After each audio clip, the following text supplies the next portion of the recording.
ti ṣe o bàbá ti ṣe o ó ti ṣe o bàbá ti ṣe o ohun tó ń bà wá lẹ́rù bàbá ti ṣe o ó ti ṣe o bàbá ti ṣe o ohun tó ń bà wá lẹ́rù bàbá ti ṣe o.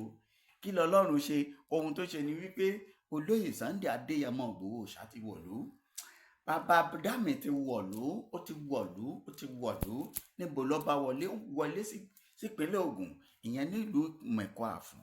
Bá a ṣe ń sọ̀rọ̀ lọ́wọ́lọ́wọ́ yìí, ayẹyẹ ń lọ lọ́wọ́. Wò ó, fídíò ẹ̀ ń bẹ lórí ètò.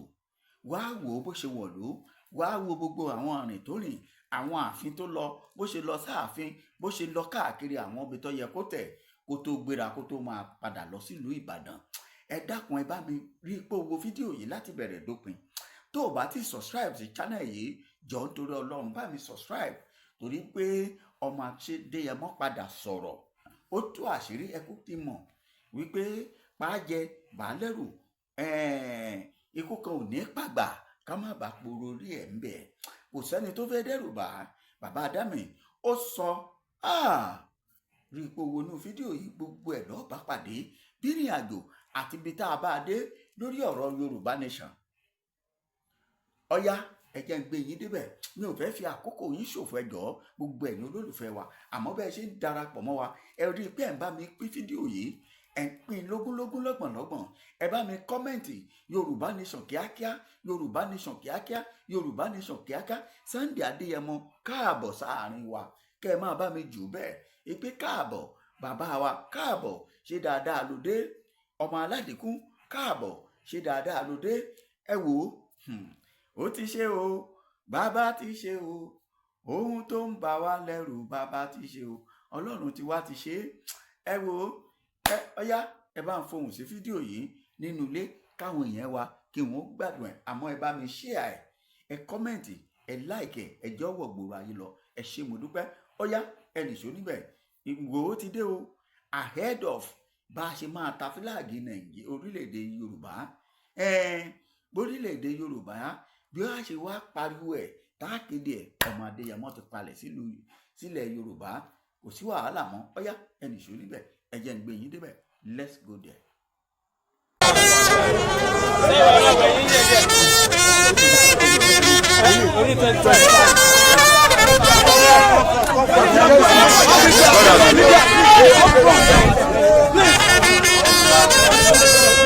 Koiki Media bring the world closer to your doorstep today, be 25th of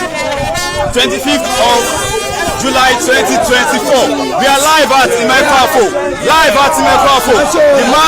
The man who is waiting for Òòṣà, Ìgbòho Òòṣà. The man who is waiting for the man of dignity, the man of honor. As you can see the man that you are expecting. See the man that you are expecting.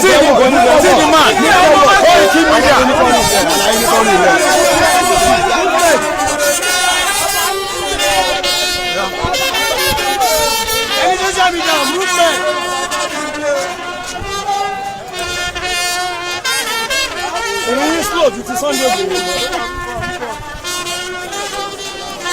Move back.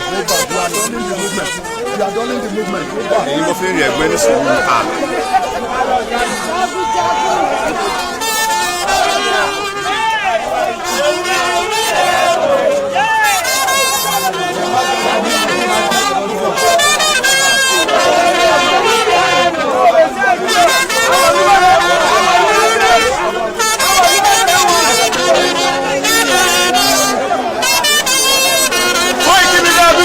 That's your doorstep. Today is 25th of July 2024. As you can see, the man of honor, the man is here.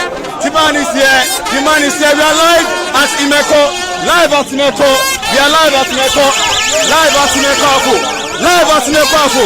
See the arrival of Chief Sunday Adéyẹmọ. The arrival of Chief Sunday Adéyẹmọ. This arrival of Chief Sunday Adéyẹmọ. Koiki Media bring the world closer to your doorstep. Move on. Ayé sì wà nílé náà. Baba. This is our Imeko with balance. As can see, this is the arrival of Chief Sunday Igboho at Imeko Afo. The palace is right there at the palace. He's right there at the palace. The man is back. Alright, the man is back. The man is back. And this is the arrival of Chief Sunday Adeyemo. The man of honor, the man of dignity. Welcome. This is walking. Taking me up in the opposite to your doorstep. Today is 25th of July 2024. We are to your doorstep. As you can see, this is it. We are welcoming our father, the doctor, the chief, Sunday Adeyemo Igboho Osha, to the palace of Olumeko of Imeko live.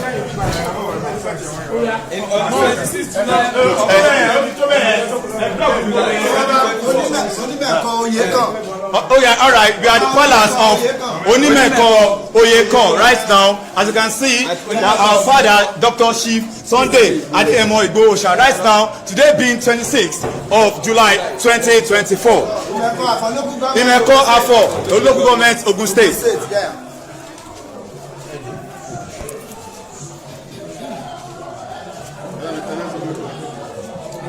We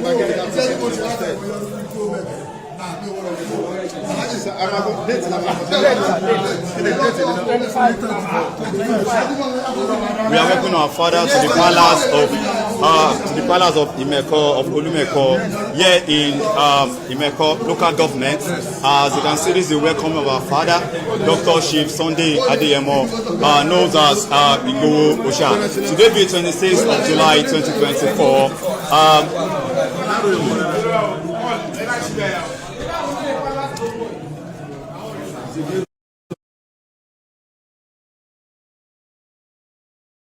July 25th of July 2024. We are right here at the King's Palace. The person of Onimeko of Imeko Ijebu Abuki so it's our father, Dr. Chief Sunday Adeyemo Igboho Osha, and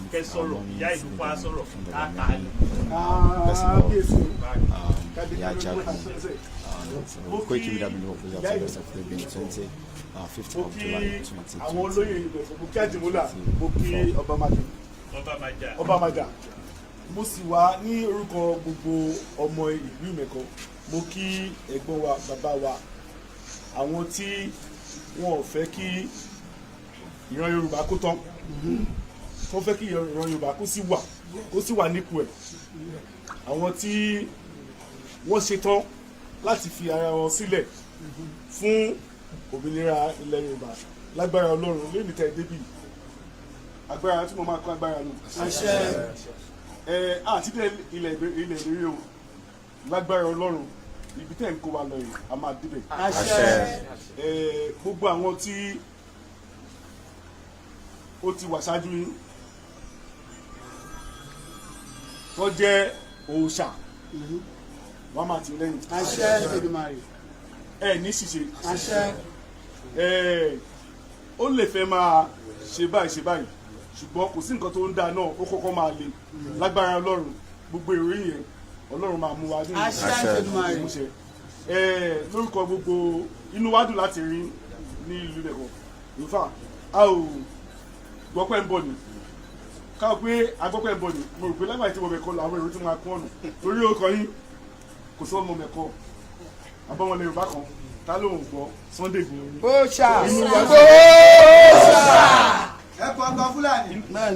inú wa dùn láti fi ojú kàn yín.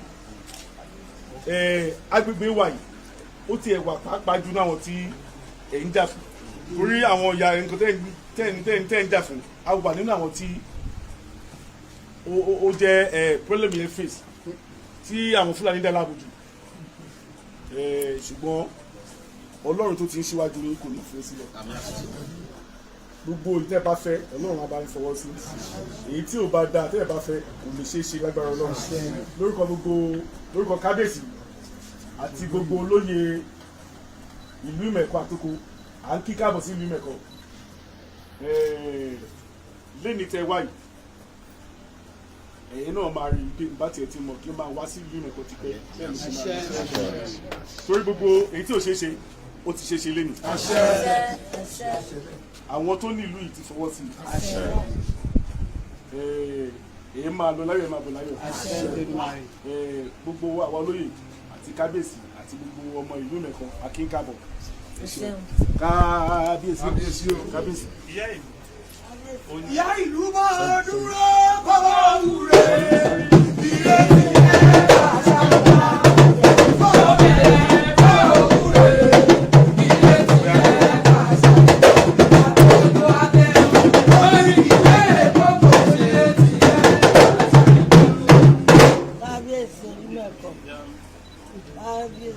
Ajápẹ́ lórí bàbá ìkẹrẹ àpọ̀jọ olórí a máa ṣiṣẹ́ ìlú.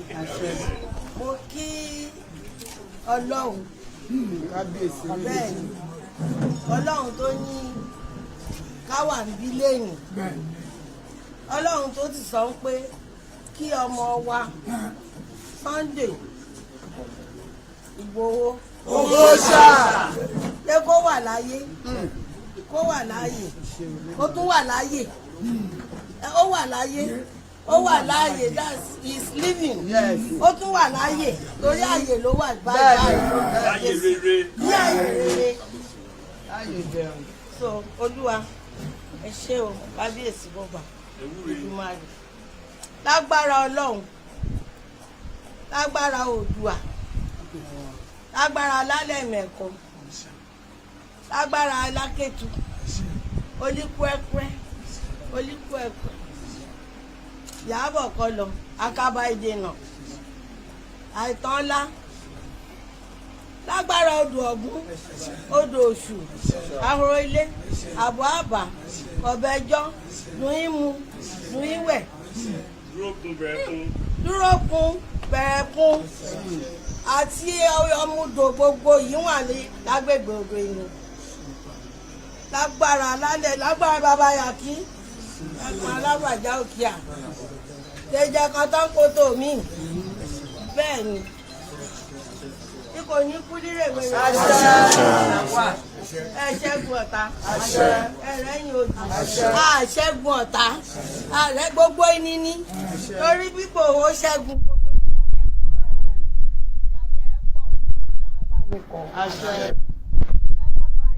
ọmọ ìní wí láìkàn. onímẹ̀kọ́ bẹ́ẹ̀ lárọ̀ tí rọ̀ ọmọ èyí ẹ̀wí fólóyè yẹn kò ní ẹ̀ o àní pé ẹkú kọ́ máa kú onítọ̀hún bí ìgbà ọmọ kò ní kú kan o lágbára bẹ́ẹ̀ ní ẹ̀ ni mò ń sìn o olóyè má finú àwọn ẹ̀yìn finú àwọn wọ́n ṣe léṣù lẹ́yìn ẹ̀ o Ìgbòho tó bá wá finú wọn ò kí lóró pọ́n lè ṣe àwọn òbí lẹ́jẹ́ rọlẹ̀ ẹlẹ́ o. má finú àwọn aráyà wà ní o. má finú àwọn aráyà ní gbogbo àbí má finú àwọn aráyà ní o. má finú àwọn aráyà ní Ìgbòho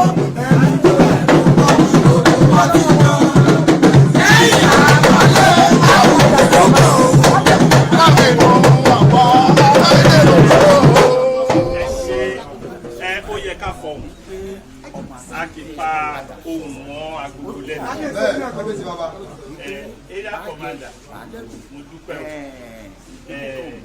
àwọn ọmọ ìlú mẹ́kọ tó wà ní orílẹ̀-èdè bẹ̀ àdìmúlà onímẹ̀kọ ní gbogbo ilẹ̀ mẹ́kọ báńgò ránkì wọn ní kọ́sítọ́ọ̀mù ìbẹ̀rẹ̀ ní sísìn bí kì í ṣàwọn lè nọ́mbà 2 ajé nọ́mbà 3 bẹ̀rẹ̀ onídòkó ọba màjà ìwọ̀n ń pè ní inspector general police Nigeria retired senior officer retired about 2 years ago. So ẹgẹ tí so àwọn ẹ̀yà àwọn ọmọ nǹkan àwọn ẹ̀wò ilẹ̀ tá a wà ní bàbá ti ṣe o ní pàṣẹ nígbà àtijọ́ bàbá ti ṣe o òun ló lórí gbogbo wa ìtẹ́ tí mo jókòó lóṣù kejì nílé ìdìbò kejì ìjókòó tí mo jókòó representation èyí tí mo sọ yìí tó a jẹ́ pé Nàìjíríà lálákẹ́ wà ẹnu ní ògbà Ìgbòho ti dé o ṣùgbọ́n èyí tí mo sọ yìí mo ń ṣojú alákẹ́ sọ ni. ẹ ṣe kábíyèsí. bí wọ́n bá balẹ̀ sílùú ilẹ̀ Yorùbá wàhálà mọ́. kọ́kọ́ rò gbogbo rọ̀ṣà elébùté náà la darí dé.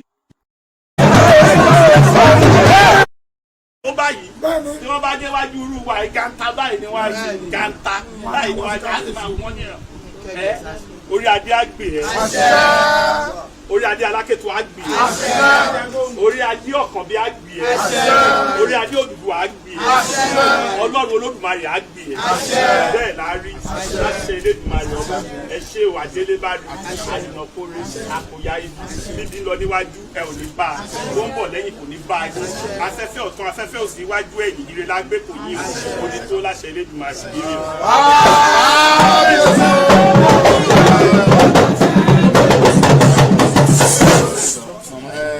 mo dúpẹ́ lọ́wọ́ Ọlọ́run torí pé mo ní àwọn bàbá tó ní àyà mo dẹ̀ ní àwọn ẹ̀gbọ́n tó wáyé pé akíkanjú ni wọ́n ẹ rí i pé tá a bá nírò àwọn bàbá wa yìí nílẹ̀ Yorùbá àwọn ọmọ Yorùbá ò ní mọ bẹ̀rù àdẹ̀ ní jáyà ẹ̀yin tẹ́ lọ ń lé Fúlàní kiri ẹni sùúrù nídìí àti lé Fúlàní tó bá mọ̀ pé ṣe ọwọ́ òun ọ̀dà tó gbọ́ pé Sunday Igboho wá kí onímẹ̀kọ́ yóò fi lúlẹ̀ fúnra ẹ̀ ní wàhálà kì í ṣe pé ti gbéraga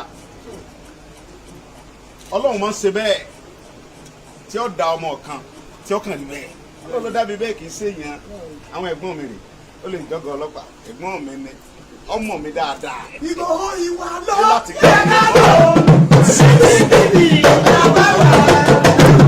ṣe wàá fẹ́ ká ṣe nǹkan tó yẹ pé á lọ tán wọ́n á mọ fi ọ̀rọ̀ tí ò ṣe kan kábíyèsí ṣe mọ̀ pé tí gómìnà Ògùn state bàbá Dàpọ̀ Abíọ́dún tí ó bá fàyè gbà wá yóò kó sọ́jà àgbègbè ẹ̀ sígboro wọ́n ti mọ̀ pé mò ń bọ̀ ń lu yìí látàná ẹ mọ̀ yẹ àtàrà wa wọ́n ti pe kábíyèsí pé Sunday ń bọ̀ ń lu rẹ̀ ṣé ò ní sí nǹkan kan látàná kábíyèsí sì ní ọmọ mi ní ó ń bọ̀ wá kí mi ní. àníwọ̀lú ọgbà ẹni tí ó ṣẹ̀ bọ̀ká tó dúpẹ́ fún pé gómìnà yẹn dáadáa ni àwọn gómìnà kan bẹ tí wọn ò rí bóun ṣe rí yẹn tó jẹ́ pé tá a bá sọ̀rọ̀ sí ọ̀tà kò wá ní Yorùbá náà dẹ̀ ni wọ́n bọ̀ Dàpọ̀ Abíọ́dún ti pẹ́ látìgbà tójú ogun ti le tí Buhari ti bá mi po wàhálà ó wá sọ̀rọ̀ ń tẹ̀mí yẹn gómìnà yẹn lèmi fi láìkí ẹ̀ ó ní tá a bá ríyàn bíi Sunday Igboho tó bá lè wá gbà wálẹ̀ lógun state Fúlàní dà wọ́n láàmú láyé ìjọba Buhari tí ò sí máa bá ẹ tó bẹ̀ tí ó sọ̀rọ̀ kò sí Yorùbá tó bẹ̀ tó lè sọ̀rọ̀ gbà ẹ̀ ọdún mẹ́jọ Buhari ló kò sẹ́ni kankan tó lè ṣe rálì torí yóò mú wọn kí ni mo sọ tó ní kọ́ lọ pa mí òótọ́ lọ́wọ́ àwọn Yorùbá kan náà tó fọwọ́ sọ wọ́pọ̀ pẹ̀lẹ́ tó ń jẹ́ ń bẹ́ẹ̀ tó fi jọ ní kánjọ lọ pa mí o ṣùgbọ́n tí mo fẹ́ jẹ́ kẹ́ mọ̀ ni pé ó lè pẹ́ kọ́ mọ̀mọ́ arákòrò yóò rìn Yorùbá ní sẹ́mà stand 100% ó lè pẹ́ lọ tí kò ṣe háráhárá alibarika àwọn tọ́lọ̀ ń kulẹ̀ lọ alibarika àwọn bàbá wa tá a ní ìyá olè wọn jẹ́ wá lọ bá Yorùbá lọ́pọ̀ ju Nàìjíríà orúkọ tó fi sọ Nàìjíríà sọ orúkọ Yorùbá wọn ní Naija yóò àwọn bàbá wa rí ẹrí bàbá yìí ṣe ń dá àṣà Yorùbá ewu Yorùbá ṣe ń lọ lẹ́nu wọn so ẹjọ ẹ mọ̀ jẹ́ ká ṣe kan tí wọ́n á mọ̀ sọ pé kábíyèsí àdè sọ pé ẹ mọ̀ gba Sunday Igboho láyé o ẹ láwọn ọmọ rẹ̀ tó ń ṣe burúkú ẹjọ mọ̀rọ̀ yín ni ẹjọ Fúlàní onídìíkẹ́ lé wọn àwọn fúnra wọn mọ̀ pé Ìgbòho ti dé padà sínú ìlú mẹ̀kọ́ wá kí bàbá wọn àwọn tó jẹ́ burúkú nu wọn ó fìlú lẹ̀ kílẹ̀ ọ̀la tó mọ́ tán bá dẹ̀ tó bẹ́ẹ̀ kọ́mọ̀ jẹ́ káwọn bàbá wo lóko kí wọ́n kábíyèsí wá pè mí pé nígbà tó lọ tán oko bá ti ń lóko Fúlàní yìnbọn sí wọn ẹ̀yìn òní tí ó ṣẹlẹ̀ ẹ jọmọ fọlọ́ bẹ̀ yìí ẹ mọ̀ jẹ́ ká dáràn sí kábíyèsí lọ́rùn ojú òní tiwa ẹ̀mí gbogbo wa gùn àjọ délẹ̀ ìlérí ni ohun táwa ń jà fún ní Yorùbá nìsàn kí bàbá wa Tinubu ọ̀dẹ̀ tó di president láti ń jà sí ẹnìkẹ́kọ̀ọ́ dẹ̀ lè stop wa lórí ẹ̀ ọmọ fẹ́ ká mọ̀ nìyẹn orúkọ mi ní Sunday Adéyẹmọ tí gbogbo ẹmọ sí Sunday Igboho so ẹ jọ̀ọ́ mo rọ̀ wá ẹ mọ fà wàhálà ẹ mọ jà ẹ mọ ṣe nǹkan tí ò dáa ẹ jọ̀ọ́ mo fọlọ́ bẹ̀ ẹ jẹ́ ká bá ṣe wá lálàáfíà yẹn ẹ jẹ́ ká lọ ní lálàáfíà ojú òní tiwa kábíyèsí o. ẹ ṣe kábíyèsí.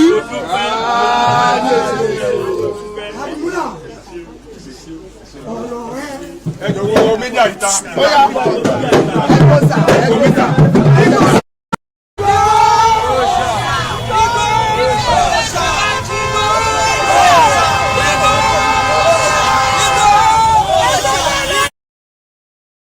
kọ́ dẹ́rù bà wá. Àwọn kan sọ pé Yorùbá nation ti kú. Yorùbá nation ò lè kú torí pé a máa gbà. Kì í ṣe pé ọ̀gẹ̀rẹ̀ ohun tó ń jẹ náà wá ń bẹ̀. Àwọn tó ń sọ bẹ́ẹ̀ sọ lówó lọ́wọ́ tẹ̀lé gan. Àwọn tó sọ pé ohun tó ń jẹ náà ń wá yẹn omi ò tó táyà mọ́tò lóde.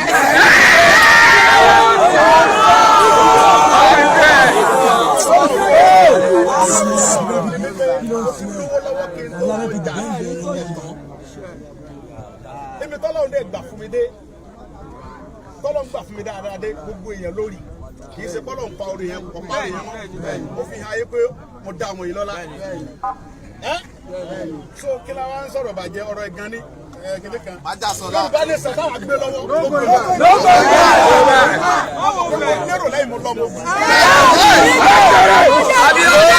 títí kò ní ọjọ́ máa sọ ya Ìgbòho máa sọ yẹ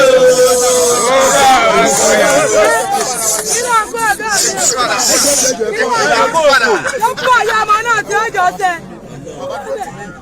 Ẹgbẹ́ ọ̀fẹ́ náà gbogbo bàbá jẹ́ wọ́n rán gbogbo àárọ̀ kò sí àbá wa Ògùn state ìpínlẹ̀ Ògùn la wà bẹ́ẹ̀ ní èmi 20.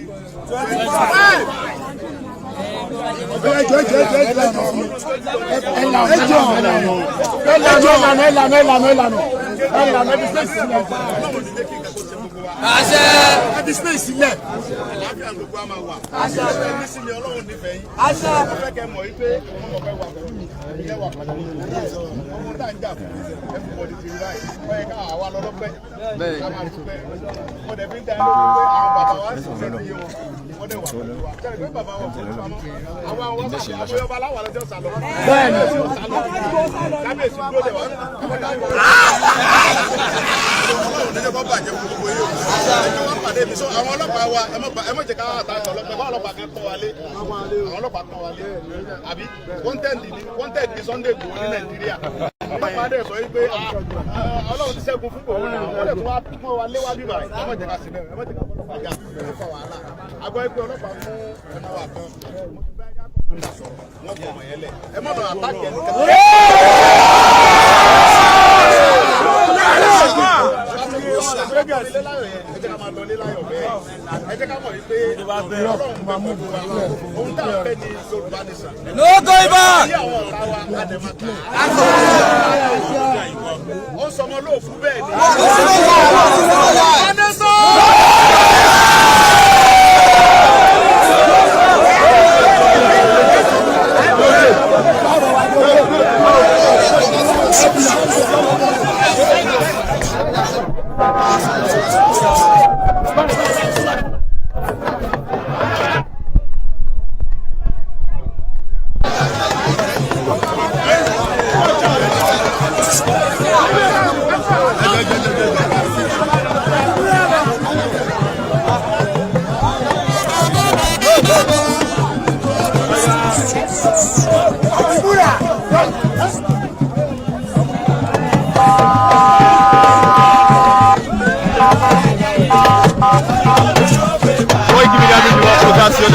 May 25th of July 2024. We are still here at Imeko local government in Ogun State. As you can see, Igboho has said it all. The Yoruba nation going back. Yes, the people. You can see the massive crowd. The crowd.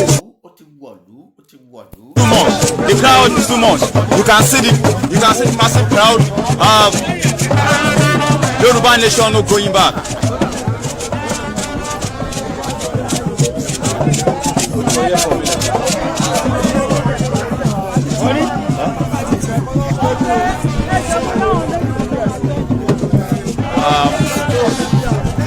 This is the man of the people.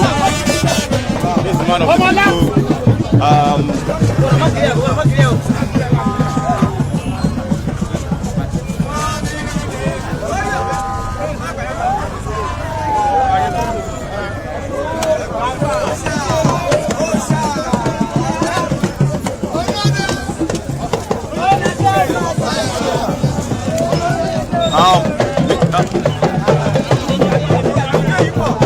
Igboho is leaving the King's Palace right now. As you can see the massive crowd. You see the face of our lovely father. Dr. Chief Sunday Igboho is leaving the King's Palace right now. He's leaving the King's Palace right now.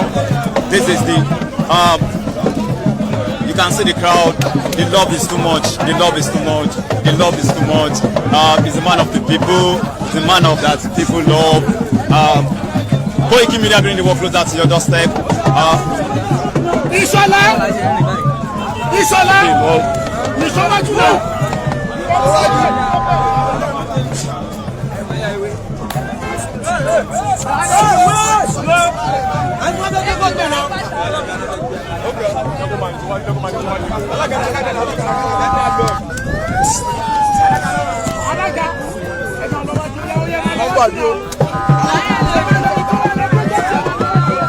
Sorry.